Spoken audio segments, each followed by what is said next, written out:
Ouh.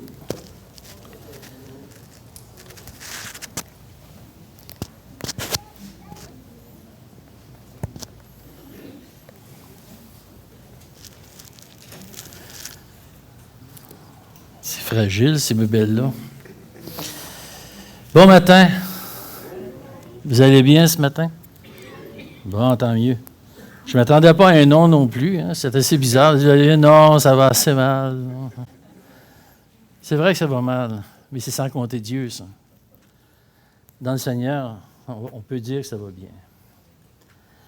Bien, ce matin, comme notre frère nous a parlé, une nouvelle série qui commence sur l'Évangile de Matthieu, et nous l'avons intitulée « Le roi et son royaume ».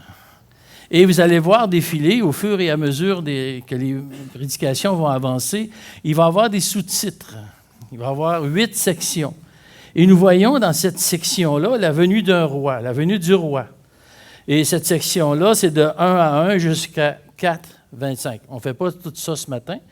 Ce matin, nous allons nous arrêter à une royauté longuement préparée. Comment se fait-il que Christ est roi? Tout son passé et tout ce qui s'est produit avant lui qui a fait, à quelque part, qu'il est roi. Et le texte que nous allons lire ce matin, c'est Matthieu, chapitre 1, verset 1 jusqu'au verset 17. Généalogie de Jésus-Christ. Fils de David, fils d'Abraham. Abraham engendra Isaac, Isaac engendra Jacob, Jacob engendra Judas et ses frères.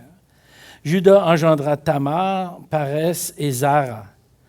Parès engendra Esrom, Esrom engendra Aram, Aram engendra Aminadab, Aminadab engendra Naasum, Naasum engendra Salmon, Salmon engendra Boaz de Rahab, Boaz engendra Obed de Ruth, Obed engendra Isaïe, Isaïe engendra David, le roi David engendra Salomon, de la femme d'Uri, Salomon engendra Roboam, Roboam engendra Abia, Abia engendra Asa, Asa engendra Josaphat, Josaphat engendra Joram, Joram engendra Osias, Osias engendra Joatam, Joatam engendra Achaz, Achaz engendra Ézéchias, Ézéchias engendra Manassé, Manassé engendra Amon, Amon engendra Josias, Josias engendra Jéconias, et ses frères, au temps de la déportation à Babylone, après la déportation à Babylone,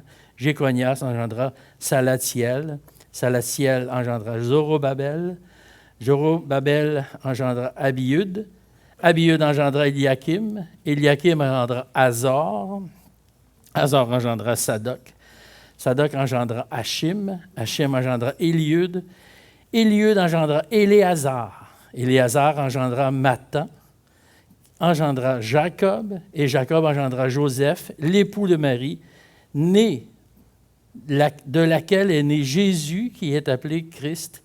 Il y a donc en tout 14 générations depuis Abraham jusqu'à David, 14 générations depuis David jusqu'à la déportation à Babylone, et 14 générations depuis la déportation à Babylone jusqu'à Christ. Après cet exercice de diction-là, on est prêt à commencer. Beaucoup d'engendra, c'est une généalogie après tout. Et la misère à tenir ce micro-là. Et cette généalogie a d'abord fait mention à quelque part qu'on part d'un roi, le roi David. J'ai pas beaucoup d'expérience.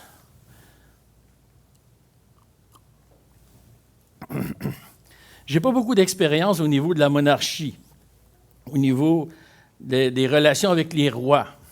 J'imagine que c'est à peu près pareil pour toutes vous autres.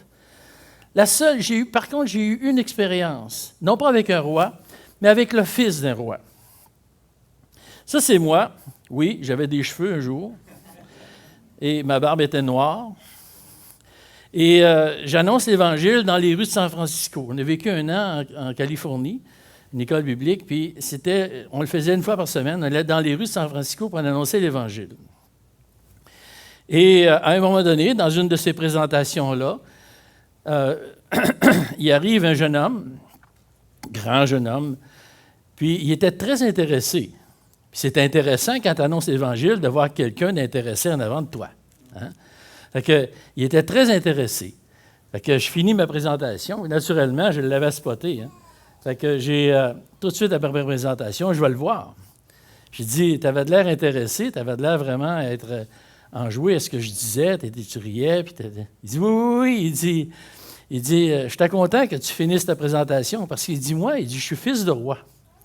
Il venait d'Afrique. Il dit, je suis fils de roi. Puis il dit, au début de ton message, il aurait fallu que je te coupe la tête. Ah, ouais? Oui, c'est parce que si tu étais dans mon pays, le roi m'aurait dit, coupe-lui la tête, puis que je le veuille ou non, j'aurais fallu que je te coupe la tête, tout simplement. Parce que le roi l'a dit. Ah, même si ça ne me plaît pas. Fait que ma première idée dans ma tête, c'est vivre les États-Unis. Je suis content d'être ici et je suis content de ne pas être dans ton pays.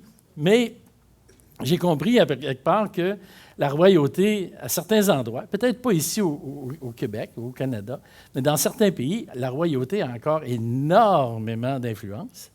Et on peut juste comprendre qu'un roi, lorsque le roi dit quelque chose, il n'y a pas moyen de passer à côté. C'est le roi qui le dit et c'est tout. Bien, la parole de Dieu ne change pas. La parole de Dieu, elle est toujours la même. On peut voir la parole de Dieu d'une manière différente à l'intérieur des générations. Les gens d'une autre génération peuvent voir de manière différente les écrits de la parole. Ils peuvent toujours l'appliquer. En plus des nouvelles découvertes qui se font par les experts, les défis du message de l'Évangile, il y a un appel différent de l'Église pour chaque génération, surtout dans l'application de la parole de Dieu pour son peuple. Ce que l'on vit aujourd'hui nous amène à se poser des questions. Mais la question à laquelle nous aurons toujours une réponse, c'est que nous avons un roi qui règne sur nous. Et ce roi ne se trompe jamais. Il a toujours l'attitude qu'il faut avoir. Que ce soit le temps ou le problème qui existe, il a toujours la solution. Il est la solution. Le problème, c'est souvent que l'on débarque ce roi-là du trône de notre cœur et on s'assied à sa place. Et c'est ça le plus grand problème. C'est pas qu'il est roi. C'est que dans notre cœur, de temps à autre, on dit, t'es pas si roi que ça. Moi, je vais prendre ta place. On a toujours quelque chose à apprendre sur Christ et sur les évangiles. Le livre de Matthieu est un livre transitoire entre l'Ancien Testament et le Nouveau. C'est le premier évangile, et cet évangile-là s'adresse en bonne partie aux Juifs. C'est le premier but, mais ce n'est pas le seul. Et on va le voir dans ce que l'on va lire. Jésus veut approcher les Juifs de manière à ce qu'ils comprennent que Christ est le roi d'Israël. Jésus est présenté comme celui qui accomplit les promesses de l'Ancienne Alliance. Promesses faites à David. Un fils va être sur le trône, un de tes fils. Car dans les générations, c'est tous le fils de David. Et même, Christ a été appelé fils de David. Et aussi la promesse faite à Abraham, un fils qui bénira toutes les nations, et c'est ce qu'on va voir plus tard.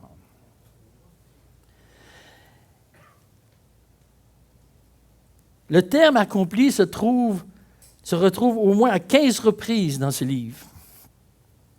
Il y a dans ce livre plus de citations de l'Ancien Testament que dans tous les 3 autres évangiles réunis.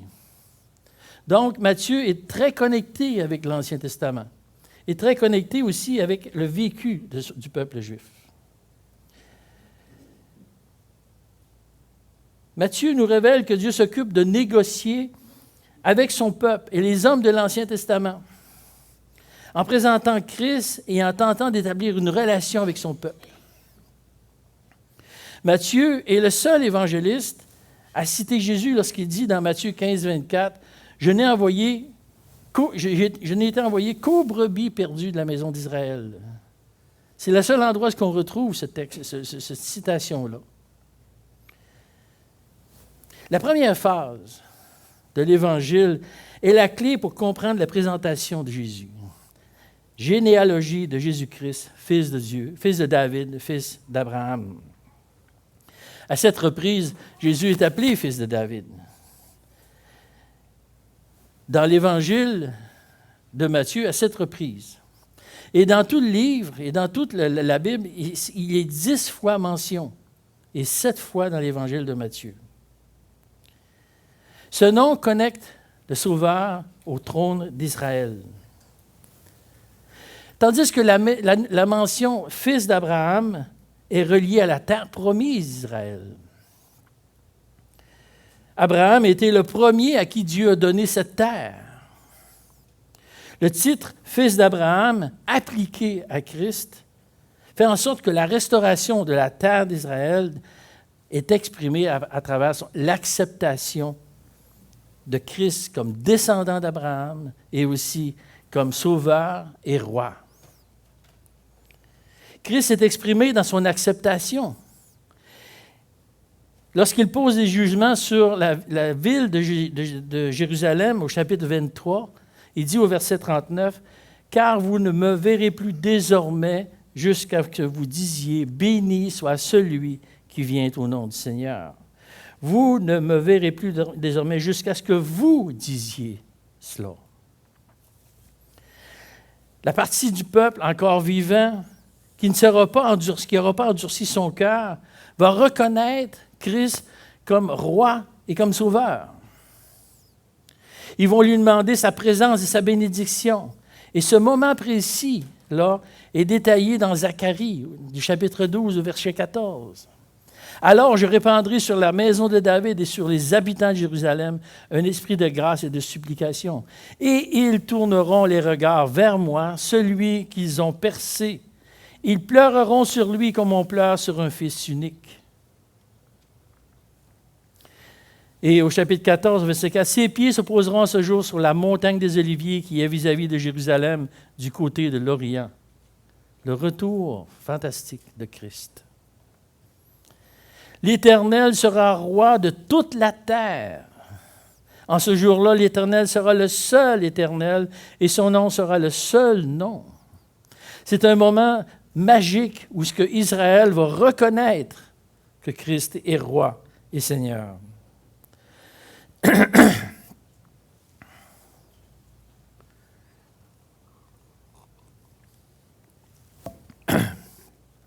Matthieu montre que Christ s'est offert aux Juifs. Mais il montre aussi les conséquences du rejet de leur sauveur et roi. Bien. Beaucoup de chats aujourd'hui.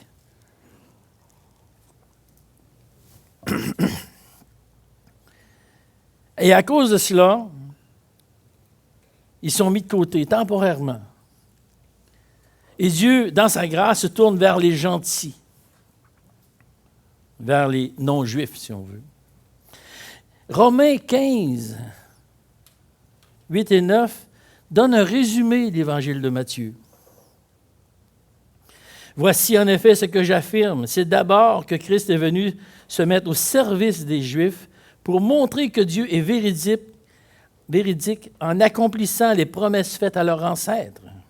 C'est ensuite qu'il est venu pour les non-juifs de leur côté, loue Dieu, pour que les non-juifs de leur côté louent Dieu à cause de sa compassion. Comme le dit l'Écriture, aussi je publie tes louanges parmi les peuples, je te le célèbre par mes chants. » Donc, oui, la venue de Christ, son but premier, son ministère premier, c'est de venir pour les Juifs. Mais le rejet des Juifs a fait en sorte qu'ils sont tournés vers les inconvertis, les non-Juifs, excusez. Christ est donc le ministre de la circoncision et confirme les promesses faites par son Père. Christ n'était pas seulement né juif, mais il était le premier. Le premier d'entre les Juifs. Et c'est ce que Ésaïe, au chapitre 9, au verset 5, il dit, « Un enfant nous est né, un fils nous est donné. » C'est plus qu'une naissance ordinaire. Cette phrase nous dit à quelque part que ça lui confère une position particulière. L'Évangile de Matthieu explique pourquoi que dans les écrits du Nouveau Testament, ils sont mis temporairement de côté au profit des gentils, au profit d'un peuple qui porte son nom. C'est nous, ça. C'est les chrétiens. En d'autres mots, dans la dispensation actuelle, l'Église a supplanté la théocratie juive dans sa fonction.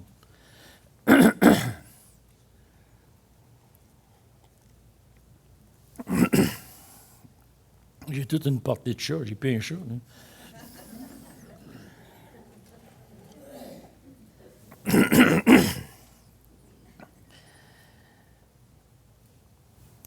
Si on jette un regard sur les premiers mots de l'Évangile, le livre de la généalogie de Jésus-Christ, en grec, ce sont deux mots. Biblos, généséos. Et on peut comparer. Le terme génération veut dire histoire de. Histoire de Christ, histoire d'Adam. Et il y a une comparaison qui peut se faire. Matthieu utilise une expression qui se retrouve dans la Genèse, au chapitre 5, au verset 1, lorsqu'il dit « Voici l'histoire de la famille d'Adam. Voici la généalogie d'Adam. » En comparaison avec la généalogie de Jésus-Christ.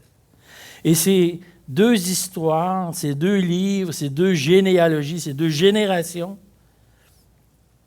nous permettent de voir qu'il y a une unité dans la parole de Dieu entre l'Ancien Testament et le Nouveau Testament. Par la généalogie, Dieu peut parler beaucoup, peut nous donner beaucoup d'instructions à travers cette généalogie. Les titres donnés à Jésus comme roi et sauveur, au verset 1, sont pertinents de trois manières. On l'a vu, fils de David, qui est en connexion avec le trône d'Israël, et fils d'Abraham, qui est en lien avec la terre promise d'Israël.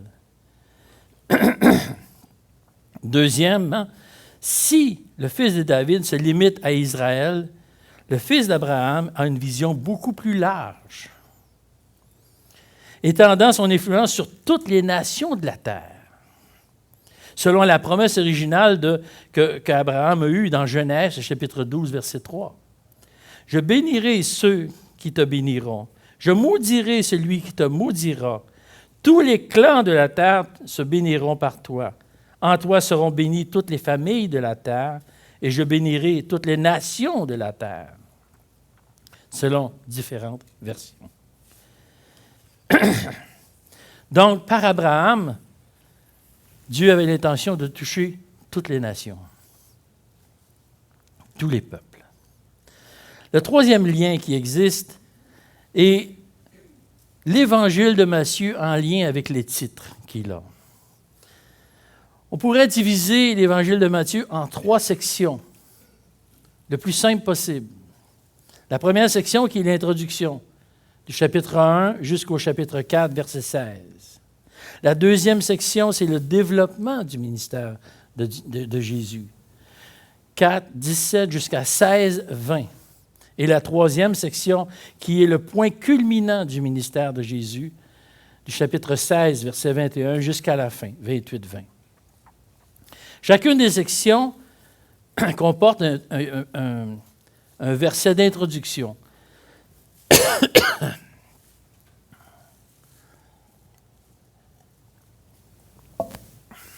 Ça va finir par passer, ils vont vieillir, ces chats-là.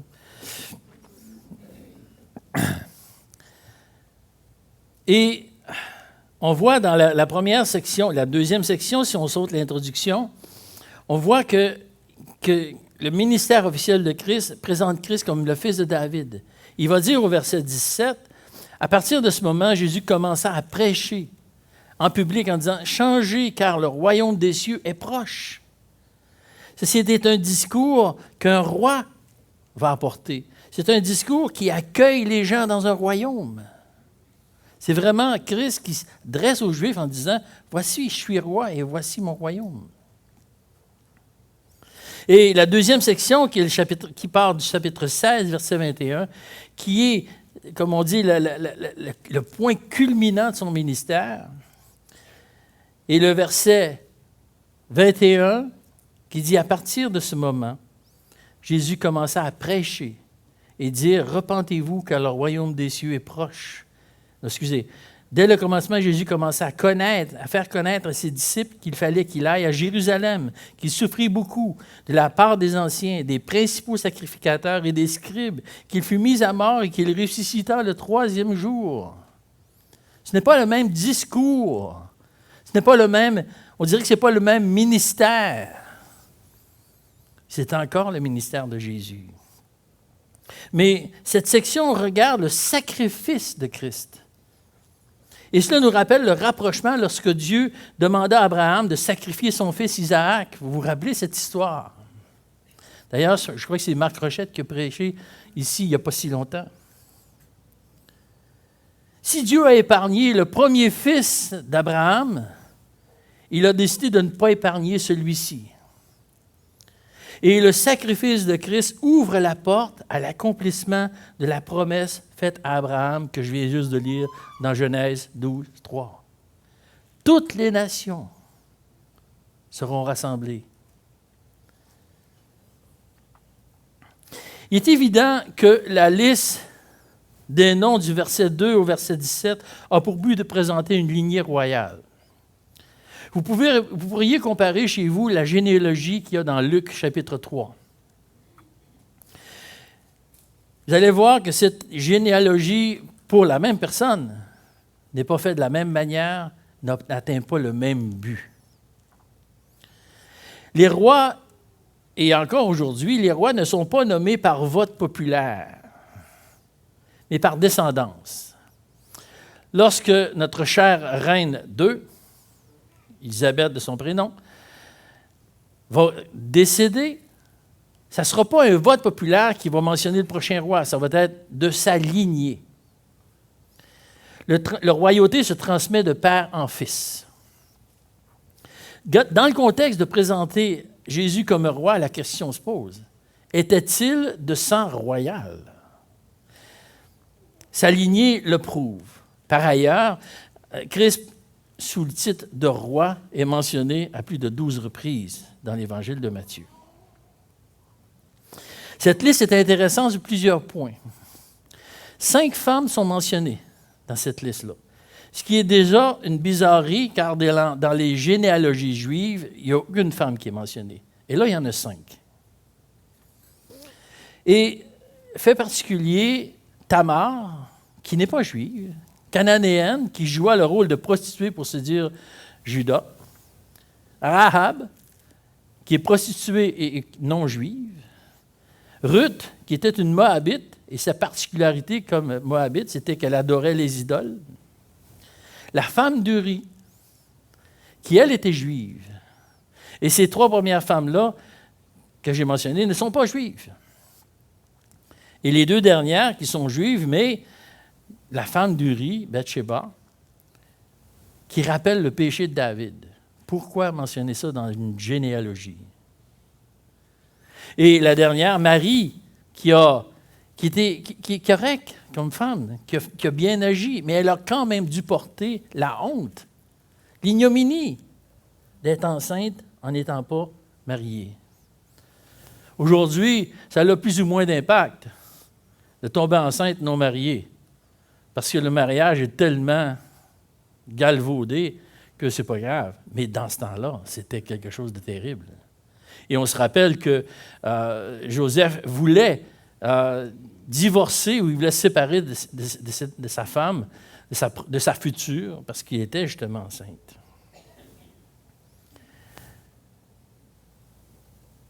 Dieu se révèle encore dans sa grâce.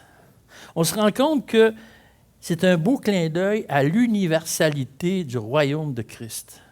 Dieu a décidé de mettre des femmes non juives dans sa lignée. Et il rappelle là, dans un certain sens, généalogiquement parlant, Christ est le roi des nations, si on regarde la généalogie. Dieu peut faire ressortir dans la vie pas toujours belle, pas toujours conforme de ces hommes et de ces femmes de cette liste-là, et il y en a qui auraient beaucoup à dire, mais l'homme, malgré toute son incapacité à suivre le roi, peut faire ressortir de cela un roi parfait, qui accomplit parfaitement la tâche que la royauté lui incombait. C'est un roi parfait. Dans le verset 17, l'auteur fait mention du nombre de générations. J'ai dû chercher. Ça ne se retrouve pas, la raison ne se retrouve pas partout.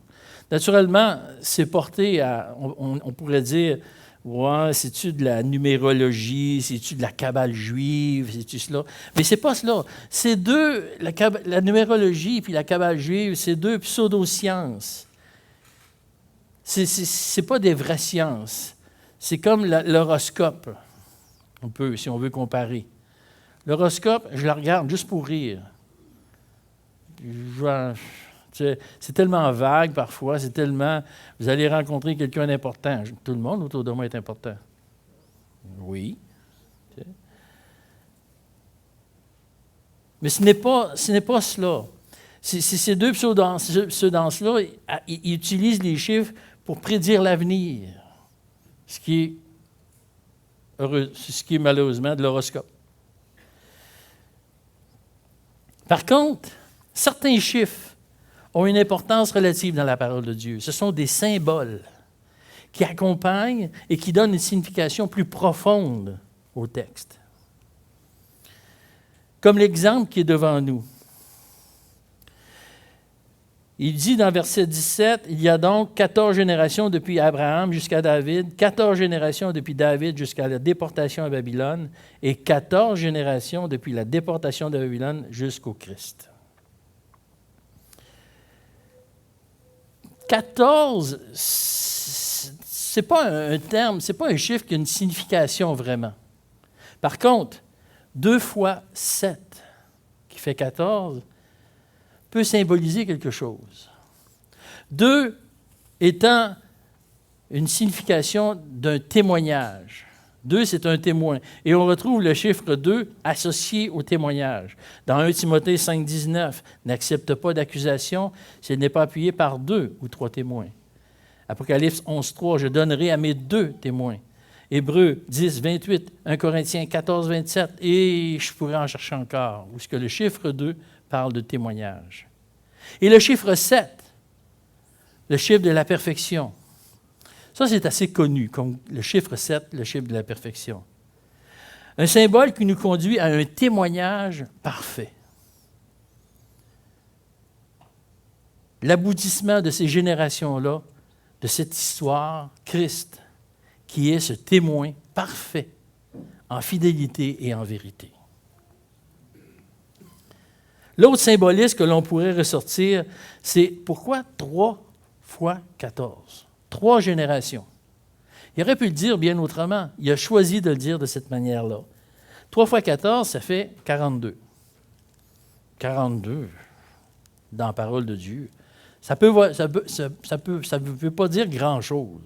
Par contre, 7 fois 6 fait 42.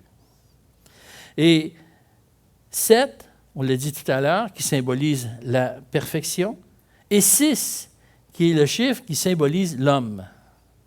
Donc, nous sommes devant cet homme parfait. Ça vaut ce que je dis. Vous pouvez dire, ouais, on pourrait dire bien d'autres choses, sauf que je trouve ça, j'aime ça quand Dieu fait ressortir certaines corrélations, certaines choses qui sont cachées dans le texte. C'est rien d'éclatant, je ne mettrai pas ma tête sur la bûche pour ça, mais ça fait plaisir de regarder ces choses-là. On a un Dieu qui se plaît dans les détails. Mais qu'est-ce que ça change dans ma vie que Christ soit roi? Christ est roi. Ouais, puis, qu'est-ce que ça peut bien me faire, ça? Je suis très conscient qu'amené jusqu'à date, je vous ai beaucoup plus enseigné, j'ai fait beaucoup plus un enseignement qu'une prédication. Tout ce que je viens de dire là ne change pas vos vies ou ne devrait pas, ou va faire que vous creusiez loin pour dire, oui, ça change ma vie, ça. Mais Christ est vivant. Il règne aujourd'hui et il règne dans le futur. Comme dans l'Apocalypse 22, à la description de la nouvelle Jérusalem, ville magnifique. Mais il est dit dans cette ville-là, il est question du trône de Dieu et de l'agneau. Et s'il est roi aujourd'hui et qu'il est roi dans le futur, il nous a donné un royaume aussi. Dans Matthieu 21, 43, il dit, « C'est pourquoi je vous le dis, le royaume de Dieu vous sera enlevé et sera donné à une nation qui en rendra les fruits. » Donc, nous avons un roi et nous faisons partie d'un royaume. Christ est plus qu'un roi. Il est mon roi, il est notre roi. Et nous sommes ses sujets. Le statut du roi comporte des droits, des privilèges et des responsabilités. Et être sujet d'un roi comporte aussi des droits, des privilèges et des responsabilités.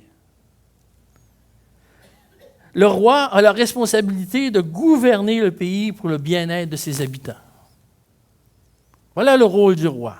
Il doit prendre les bonnes décisions pour que ses habitants soient confortables, à tout le moins qu'ils restent vivants, dans les pays les plus difficiles. Une des obligations du sujet ou d'un citoyen d'un pays est de prêter serment envers son pays, sa reine ou son roi. On a beaucoup d'exemples dans plusieurs pays du monde, le Canada, le Royaume-Uni, les Pays-Bas, les États-Unis et j'en passe. Je n'ai pas fait une étude là-dessus, ce n'était pas mon but. Mais la constante dans tous ces serments-là, c'est la fidélité et la soumission, l'allégeance. L'allégeance étant l'obligation de fidélité et d'obéissance. L'année qu'on a passée aux États-Unis, ma plus jeune de mes filles, Brenda Lee, allait à l'école. Pour dire que les États-Unis ont poussé loin le système d'allégeance, là. Et à tous les matins, avant que l'école commence, la première chose qu'ils faisaient, c'est se tenir debout, la main sur le cœur et dire « Je prête serment au drapeau des États-Unis d'Amérique, et ta. » Demandez à ma fille si elle connaît le serment par cœur, elle le sait par cœur. « I pledge allegiance to the flag of the United States, ta. » Je ne le sais pas. Je ne l'ai pas fait. Je n'ai pas été à l'école là-bas. Pas, du moins, pas l'école publique. Mais l'allégeance, pour certains pays, c'est très important, mais pour tous les pays, c'est important. Je vais vous lire l'abrégé du serment que tout immigrant doit lire pour qu'il devienne citoyen. Et c'est un passage obligé. Adama, tu as dû le passer, ce serment-là. Hein? Oui, et les gens qui viennent de d'autres pays ont dû le passer aussi. Probablement qu'Adama dit « Je jure que je serai fidèle et porterai sincère allégeance à Sa Majesté la Reine Élisabeth II, Reine du Canada, que j'observerai fidèlement les lois du Canada et que je remplirai loyalement mes obligations de citoyen canadien. » Voilà le serment. C'est plus qu'un roi. Christ est le roi au-dessus de toute royauté terrestre. Et l'allégeance a encore plus de valeur. On a passé une forme d'allégeance. Je ne sais pas, pour certains, c'est très récent. Philippe, entre autres. Micheline aussi. Je ne sais plus où il est assis, là. C'est très récent. Vous vous en rappelez. Mais peut-être que pour d'autres, vous vous en rappelez moins. Donc, lorsque vous avez passé par les eaux du baptême, vous avez dit « As-tu fait de Dieu ton Seigneur et ton Dieu, et t'engages-tu à lui obéir et à le suivre fidèlement? » Et vous avez répondu Bon, une chance. J'ai dit, j'avais peur. J'ai dit, peut-être qu'ils diront rien. Tu sais, vous n'avez peut-être rien répondu, malgré que je n'ai pas beaucoup un gros oui. Est-ce que vous avez encore ce serment-là devant vous? Hein? T'engages-tu à lui obéir, à le suivre fidèlement? Parce qu'il est roi. Et par la suite, sur tes propres paroles, je te baptise, et ainsi de suite. C'est comme un genre de serment. Vous avez, à travers les eaux du baptême, vous avez officialisé ce qui était dans votre cœur, le désir d'être un enfant de Dieu. Vous l'avez dit à tout le monde. Comme ce Syrien qui, depuis il y a quelques années, il y a eu beaucoup de Syriens qui sont venus à cause du problème en Syrie. Et maintenant, les Afghans qui arrivent au pays, s'ils veulent être Canadiens, ils devront passer par la cérémonie du serment. C'est une obligation. Nous sommes donc sujets d'un grand roi. Des obligations sont sur nous. Et Dieu, dans tout son évangile de Matthieu, va nous enseigner ces obligations-là comme sujet d'un grand roi. J'aimerais vous donner un exemple. Un exemple qui, en priant, a ressorti. Je priais, puis je me disais, quel exemple je pourrais apporter? Et j'avoue que c'est mon épouse qui me l'a donné, cet exemple-là. Dans Matthieu 20, 58. Matthieu 20, versets 25 jusqu'à 28. Alors Jésus les appela tous auprès de lui et dit, « Vous savez ce qui se passe dans les nations. Les chefs politiques dominent sur leur peuple et les grands personnages font peser sur eux leur autorité. Qu'il n'en soit pas ainsi parmi vous. Au contraire, si quelqu'un veut être grand parmi vous, qu'il soit votre serviteur. Si quelqu'un veut être le premier parmi vous, qu'il soit votre esclave. Car même le Fils de l'homme n'est pas venu pour se faire servir, mais pour servir et donner sa vie en rançon pour beaucoup. Voici une obligation du roi. Cette obligation, cette manière de faire ne se retrouve pas dans la société. Elle prend sa source dans la grâce de Dieu sous l'autorité, sous la royauté de Christ. Le roi vous dit, voici une de vos obligations que vous avez à faire. Et vous devez vous en tenir.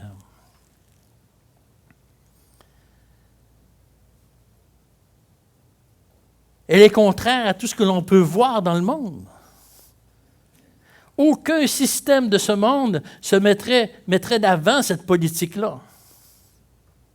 Il me semble de voir M. Legault qui dirait « Comment est-ce que je peux vous servir? »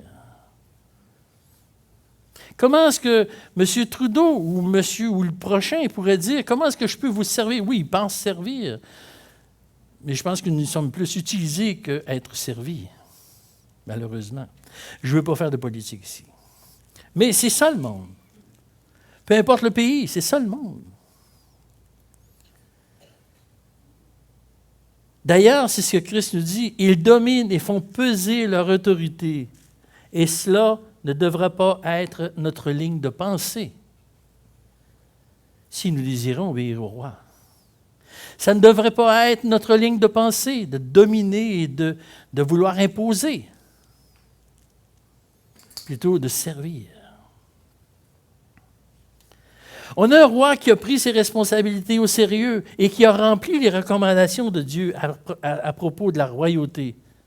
Dans Deutéronome, chapitre 17, verset 14 jusqu'au verset 20, Dieu dit à son peuple, quand tu vas rentrer dans la terre promise, quand tu vas être établi, là, tu vas vouloir mettre un roi sur toi. Voici comment ce roi-là devrait être. Verset 15, tu mettras un roi que choisira l'Éternel, un roi du milieu de tes frères, un juif, un homme de ton peuple. Verset 16, qu'il n'ait pas un grand nombre de chevaux. Dans ce temps-là, les chevaux étaient « wow ». Plus tu avais de cheval, plus tu étais riche. Plus tu avais de cheval, plus tu avais de pouvoir. Et qu'il n'y en ait pas un grand nombre. Qu'il n'ait pas un grand nombre de femmes, afin que son cœur ne se détourne pas. Qu'il ne fasse pas un grand amas d'argent et d'or. Et on a en tête Salomon. J'avais un de mes enseignants qui disait, c'était un anglophone, je vais le dire, je suis obligé de le dire en anglais parce que sinon la joke ne marche pas. Et en anglais, il y avait des concubines, c'était concubines. Il disait, il n'y avait pas des concubines, il y avait des porcupines. C'était des porc-épics. Les femmes deviennent des porc-épics finalement quand on en a trop. Déjà, ça me prend toute ma petite chance pour satisfaire une femme, j'en aurai pas deux certains. Verset 18 et au verset 19. Il écrira pour lui une copie de cette loi. Il devra l'avoir avec lui et y lire tous les jours de sa vie, afin qu'il apprenne à craindre l'Éternel, son Dieu, et à observer et mettre en pratique toutes les paroles de cette loi et toutes ses ordonnances. Christ n'avait pas une copie de la parole sur lui. Il était cette copie-là. Il l'avait en lui. Il connaissait sa Bible. On en a plusieurs exemples où est-ce que Christ cite la parole de Dieu par cœur. Finalement, que son cœur ne s'élève point au-dessus de ses frères et qu'il ne se détourne pas de ses commandements ni à droite ni à gauche. Que son cœur ne s'élève point au-dessus de ses frères. Quel roi, aujourd'hui, pourrait dire quelque part, oui, c'est ça que je vais faire? Quel président ou celui qui joue le rôle de leader serait capable de dire, je vais faire en sorte que mon cœur ne s'élève point au-dessus de ceux qui sont autour de moi. Christ l'a fait parfaitement. Il ne s'est pas élevé au-dessus. C'est un roi qui a accompli parfaitement les recommandations de Dieu. Il a été parfait en tout point. Il a été parfait dans sa lignée, mais il a été parfait dans sa personne comme roi. Selon Dieu, non selon le monde. En conclusion, on a intérêt à connaître le roi. On a intérêt à connaître son enseignement et ses recommandations. Comme lui-même est un exemple de stabilité, il désire que nous nous nourrissions de son amour, de son exemple, de son expérience, et que nous soyons comme lui, dépendants de Dieu, en tout point. Vous savez, on a tendance à faire des départements dans notre vie. On a le département de l'amour, on a le département des biens matériels, on a le département des relations, on a toutes sortes de départements. Et certains départements de notre vie, ceux spirituels, dépendent de Dieu. Si je lis ma parole, si je prie, ça dépend de Dieu. Par contre, les achats de ma maison, non, ça m'appartient à moi, ça. De ma voiture, non, c'est moi qui vais décider. Dans mes relations au travail, dans mes relations avec mes amis. Parfois, on départemente puis on dit à quelque part, ça m'appartient et ça appartient à Dieu. Ça nous arrive. Il faut juste s'arrêter en disant, qu'est-ce qui t'appartient vraiment, Seigneur? Mais voilà cette petite phrase que j'ai mise comme en tête dans les pages de ma Bible. Si Dieu n'est pas roi de tout, de toute espèce de département, si Dieu n'est pas roi de tout, il n'est pas roi du tout. Il a prouvé qu'il est capable de nous diriger de la bonne manière dans tous les départements de notre vie. Qu'il soit le roi de tout. Seigneur Dieu, aujourd'hui, je confesse que bien souvent, je t'ai mis de côté pour bien de mes décisions. Mais Seigneur, je voudrais régler ça aujourd'hui. Je voudrais que tu sois dans toutes mes décisions. Permets, Seigneur, que je sois toujours dépendant de toi pour tous les départements de ma vie. Je veux te confier ma vie. Je veux la confier à ce roi merveilleux dans ma vie. Je veux être un sujet de ta royauté que tu vas être content d'avoir. Dirige ma vie, dirige-la au complet, dirige-la dans mes relations, dirige-la dans tout ce que je suis pour devenir ce que tu veux que je sois. Pour la gloire et pour l'honneur de ce grand roi, Jésus-Christ. Amen.